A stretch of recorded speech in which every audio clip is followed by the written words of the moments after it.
मेरे YouTube channel एस्ट्रोनॉमिस्ट पर आपका स्वागत है। नमस्कार, मैं हूं नरेश कुमार। सबसे पहले उन दर्शकों का धन्यवाद जिन्होंने पेज को सब्सक्राइब किया है, पेज के वीडियोस को शेयर कर रहे हैं, लाइक कर रहे हैं और कमेंट बॉक्स में हमें अपनी राय भी लगातार भेज रहे हैं। दोस्तों, बात करेंगे नवंबर महीने के राशिफल की और आज बात होगी कुंभ राशि के जातकों की। कुंभ राशि के जातकों के लिए नवंबर का महीना कैसा रहेगा, उनकी जॉब के लिहाज से, कारोबार के लिहाज से, इनकम के लिहाज से, हेल्थ के लिहाज से, उनके रिलेशनशिप के लिहाज से और स्टूडेंट्स के लिए स्टडीज़ के लिहाज से, इस पर चर्चा करेंगे। लेकिन सबसे पहले ये बताएंगे कि ग्रहों का गोचर आपकी कुंडली में किस तरीके से रहेगा नवंबर महीने में और इसका आपके ऊपर क्या असर पड़ेगा। तो ये जो कुंडली आप लगी हुई देख रहे हैं, ये कुंभ राशि की कुंडली है और कुंभ राशि में शनि जो है वो 1 नवंबर के दिन चंद्रमा के ऊपर से गोचर कर रहे हैं। इसका मतलब यह है कि आप शनि की साढ़े साथी के दूसरे फेस में हैं, लेकिन शनि की साढ़े साथी से आपको नहीं डरना चाहिए। उसका कारण यह है क्योंकि शनि जो है वो आपकी राशि के स्वामी हैं और ये राशि शनि की मूल त्रिकोण राशि होती है, यानी कि उनका फेवरेट भाव होता है। तो निश्चित तौर पर साढ़े साथी से आपको बहुत ज़्यादा फर्क नहीं पड़ना चाहिए, क्योंकि कोई भी जो है ग्रह अपने घर का नुकसान नहीं करता। तो इस चीज़ से मत डरिए। राहु जो है वो दूसरे भाव में है, ये गोचर शुभ नहीं है, ये अभी 30 अक्टूबर को ही ये गोचर हुआ है। और गुरु तीसरे भाव में है, ये युति टूटना आपके लिए ज़रूर अच्छा है, आगे बताएंगे क्यों अच्छा है। चंद्रमा पंचम में है, शुक्र का सप्तम में गोचर अच्छा है, केतु का अष्टम गोचर अच्छा नहीं, सूर्य मंगल बुध 9वें भाव में है, ये गोचर भी शुभ नहीं है। तो शुभ क्या है, शुक्र राशि परिवर्तन करेंगे 3 नवंबर को, यहाँ आ जाएंगे। देखने को कह सकते हैं कि अष्टम में आ गया, नीच राशि का हो गया, लेकिन शुक्र का अष्टम का गोचर शुभ होता है। बुध जो है वो 6 नवंबर को राशि परिवर्तन करेंगे, दशम स्थान में आ जाएंगे। बुध इस भाव के कारक ग्रह भी हैं, जो दशम भाव होता है उसके कारक ग्रह भी हैं, तो यहाँ पर बुध का गोचर शुभ है। मंगल और सूर्य 16 नवंबर को यहाँ पर आकर शुभ गोचर में आ जाएंगे। सूर्य का गोचर यहाँ पर शुभ हो जाएगा।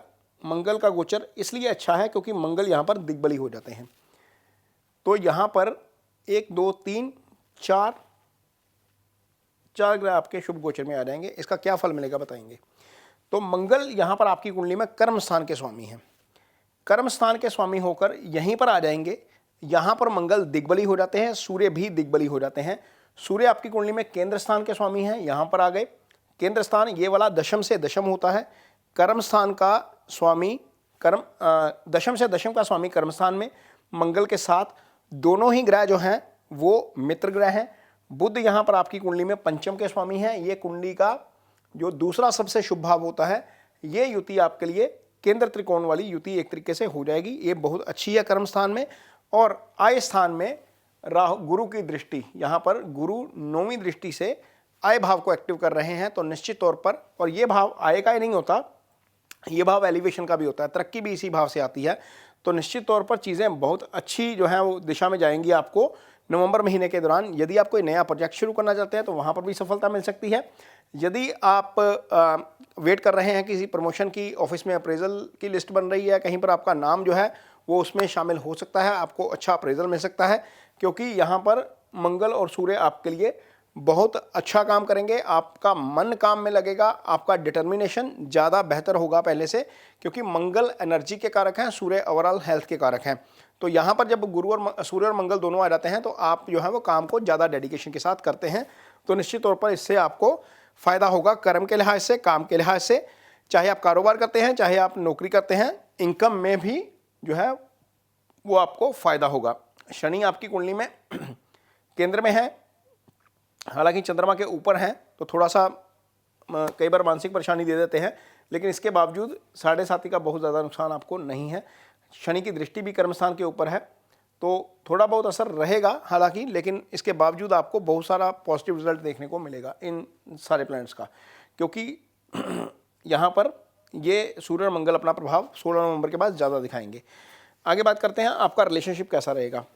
तो रिलेशनशिप के लिहाज से हम यदि देखते हैं तो सप्तम भाव, हम रिलेशनशिप का भाव है ये वाला, यहाँ पर शनि का गोचर हो रहा है और शनि सीधी दृष्टि से सप्तम को देख रहे हैं।